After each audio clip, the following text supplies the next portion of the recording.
In more news, all eyes are on Flint, with much of the attention focused on how to help in the short term and what is the long-term fix. But there's also the question of how did we get here? Yeah, the governor has laid most of the blame, of course, on the Federal Environmental Protection Agency and also the state Michigan Department of Environmental Quality. Tonight, Defender Kevin Dietz joins us to talk about those at the center of this controversy that we know of so far, Kevin. That's right. To do this, the defenders had to hit the road. We headed to mid-Michigan cities like Marshall, DeWitt, Bath, and East Lansing. That's where the people at the center of the controversy live. We wanted to see what they had to say about decisions that were made and what they think went wrong in Flint. We found a lot of resistance.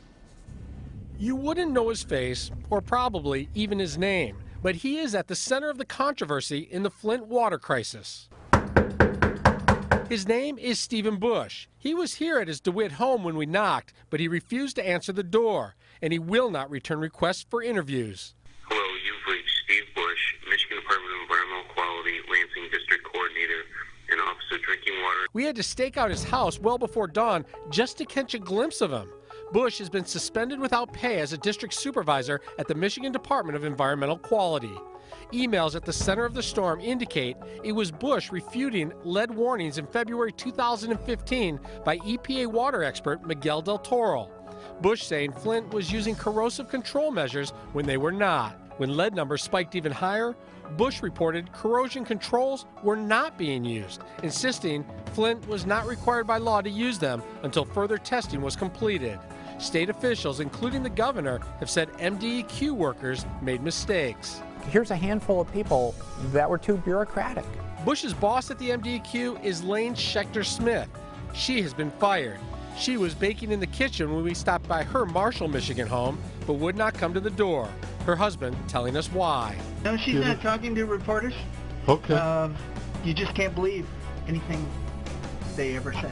Schechter-Smith stood by her employee, Stephen Bush, and then some.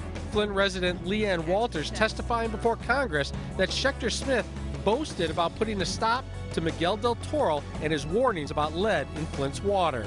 In a meeting I had with MDEQ, Leanne Schechter-Smith bragged to me about how Mr. Del Toro had been handled, that his report was flawed, and that there would be no final report.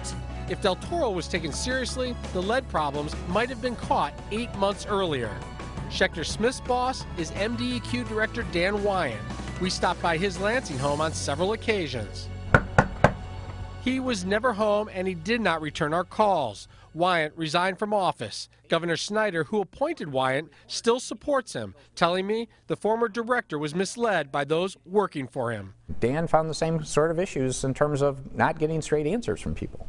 At the center of the controversy at the Federal Environmental Protection Agency, Susan Hedman.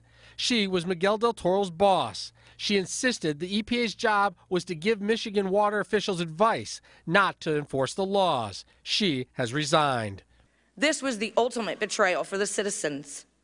Susan Hedman cared more about policy than the welfare of an entire community, while punishing and silencing the one person that was willing to help us. The EPA never issued warnings to the people of Flint.